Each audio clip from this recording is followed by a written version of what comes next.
নমস্কার বন্ধুরা, আমি সোনালি। তোমরা দেখছো SD garden and food channel. আশা করি সবাই ভালোই আছো। আজ তোমাদের আমি বানিয়ে দেখাবো পুঁটি মাছের তেল ঝাল। এখানে আমি 300 গ্রাম সাইজের একটা পুঁটি মাছ নিয়ে নিয়েছি। মাছটা কেটে ধুয়ে নেব। মাছটা নুন হলুদ মাখিয়ে ভেজে নিচ্ছি।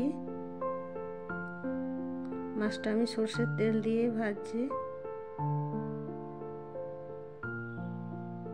সব মাছগুলো আমি একইভাবে ভেজে নেব।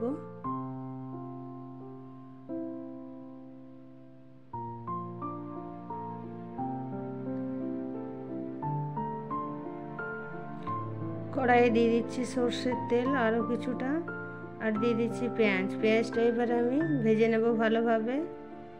পেঁয়াজটা ভেজে নেওয়ার পর দিয়ে দিচ্ছি একটা টমেটো। এই রান্নাটা আমি সর্ষে বাটা দিয়ে করব। দিয়ে দিচ্ছি এখানে কাশ্মীরি লঙ্কার গুঁড়ো আর হলুদ গুঁড়ো। তেলের মধ্যে হলুদ আর লঙ্কার গুঁড়ো দিলে কালারটা খুব সুন্দর আসে। আর দিয়ে দিচ্ছি পরিমাণ মতো নুন। এবার কিছুক্ষণ ভেজে নেওয়ার পর আমি দিয়ে দিচ্ছি এখানে সর্ষে বাটাটা। সর্ষের মধ্যে আমি সামান্য আদা আর কাঁচা লঙ্কা দিয়েছি। এবার সর্ষেটা হালকাভাবে কষিয়ে নেব। খুব বেশি ভাজবো না, তাহলে তিতো হয়ে যাবে। দিয়ে দিচ্ছি পরিমাণ মতো জল। যতটা ঝোল তোমরা চাইবে ততটাই করবে। ঝোল ফুটে উঠলে এবার আমি মাছগুলো দিয়ে দিচ্ছি।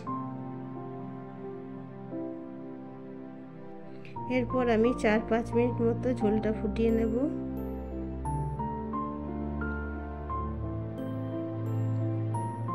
তৈরি হয়ে গেছে আমার পুঁটি মাছের তেল ঝাল।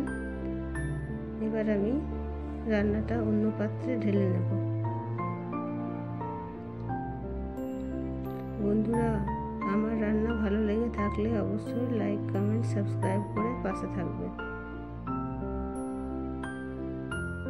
ভিডিও দেখার জন্য অনেক অনেক ধন্যবাদ। সবাই ভালো থাকবে, সুস্থ থাকবে।